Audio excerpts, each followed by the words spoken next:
Hello everyone. Today in chapter 6 Fun with Give and Take, we are going to learn story sums. So let us begin the class today.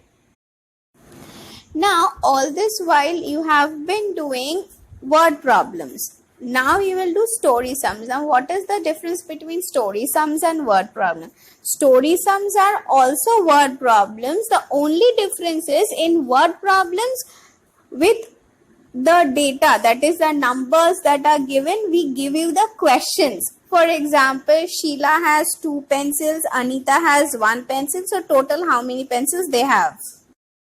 But in story sums, you will be given just the statements, like Sheila has 12 pencils, Anita has 1 pencil. Now the question you have to make, like how many pencils they have in all, or how many pencils Sheila has more than Anita. So these are the statements, these are the questions which you have to make in story sums. Clear? So let us just go on and move on. Okay, our first question. 36 men and 52 women waiting for their turn. So this is just a statement or a sentence which is given to you. Now what you have to do? You have to frame the question. You have to make the question yourself and then solve. This is what we will learn here.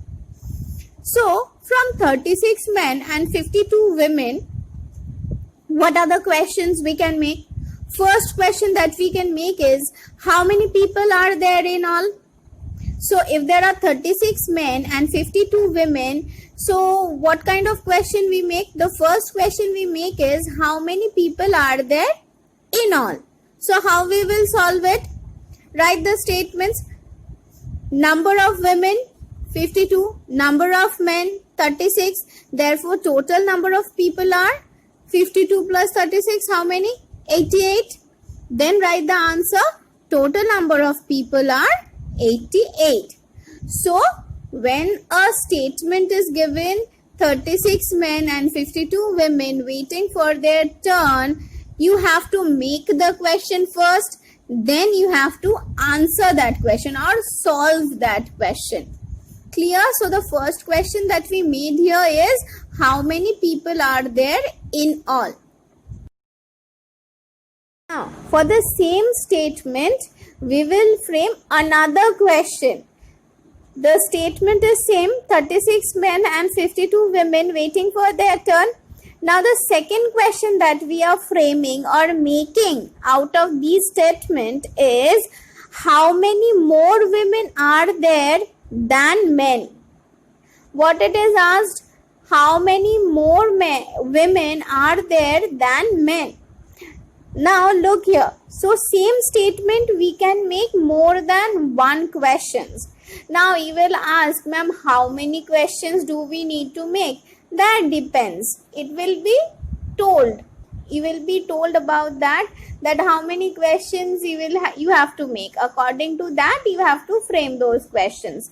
But here I am framing 2 questions so that I can explain it to you that from a single statement we can make more than one question. So our first question was addition, since in all was written. Now in the second question it is said, how many more women? That means you have to find the difference between the number of men and number of women. This is a subtraction question. So same statement, from the same statement you can make a addition question, you can make a subtraction question. So now let's solve this one. Number of women 52, number of men 36. So therefore number of women more are 52 minus 36, how many? 16. So write your final statement, number of women more are 16. Clear? In a school, midday meal is for 20 minutes and playtime for 15 minutes. So this is your second statement. In a school, midday meal is for 20 minutes and playtime for 15 minutes. That means the student get to eat their lunch for 20 minutes and for 15 minutes they can play. So what are the questions that we can make out of it? First question, how much time the students get for the midday meal and playing? Now, when you get these kind of statement, you have to think that what kind of questions can we make. Basically, here in this statement, we can either make an addition sum question or a subtraction sum question. So, if you make an addition sum question, that means you have to add both the times. So, if you have to add both the times, you have to make the sentence in that manner only, the question. So, our question is, how much time the students get for midday meal and playing? So, let us solve this question. As I told you, in story sums, only statements will be given. You have to make the question and you have to solve the question. So, let us solve it. Time given for midday meal 20 minutes. Time given for playing 15 minutes. Therefore, total time given for midday meal and playing is 35 minutes. Add 20 plus 15, 35 minutes. So, our answer is total time given for midday meal and playing is 35 minutes. Clear? Okay, so from the same statement, what is the another question that you can form? Let me read the question statement one more time. In a school, midday meal is for 20 minutes and playtime for 15 minutes. So, how much time more is given for midday meal than playing? More time means you have to do the subtraction.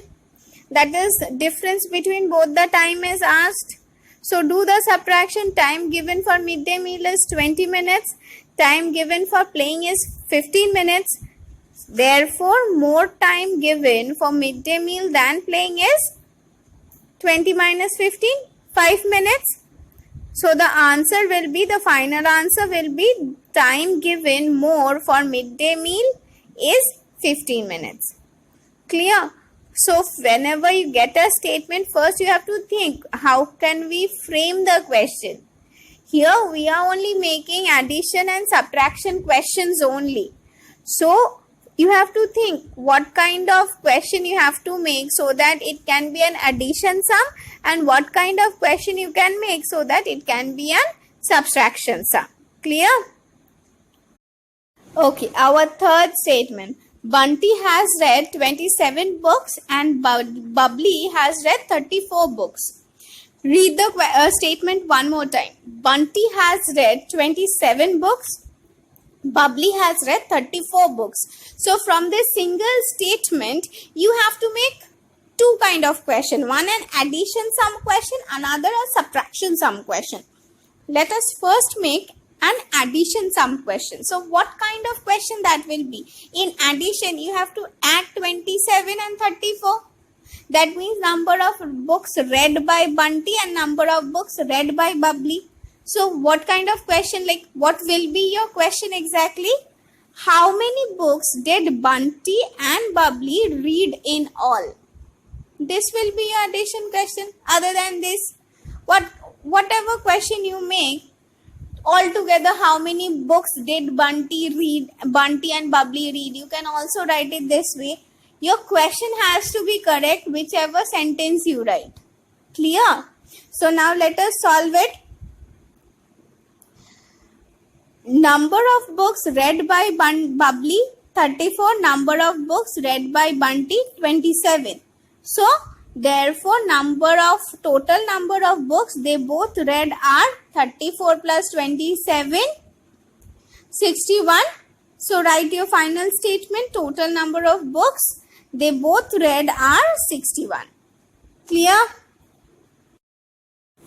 Bunty has read 27 books and Bubbly has read 34 books. So, first one we made an addition sum question. Now, we will make a subtraction sum question. So, what kind of question you can make? Who read more books and how many? Your question is, who read more number of books and how many books more did he or she read? So, this is your question. So, let us now solve it. Number of books read by Bubbly 34. Number of books read by Bunty 27. Therefore, number of books Bunty read more are 34 minus 27, that is 17.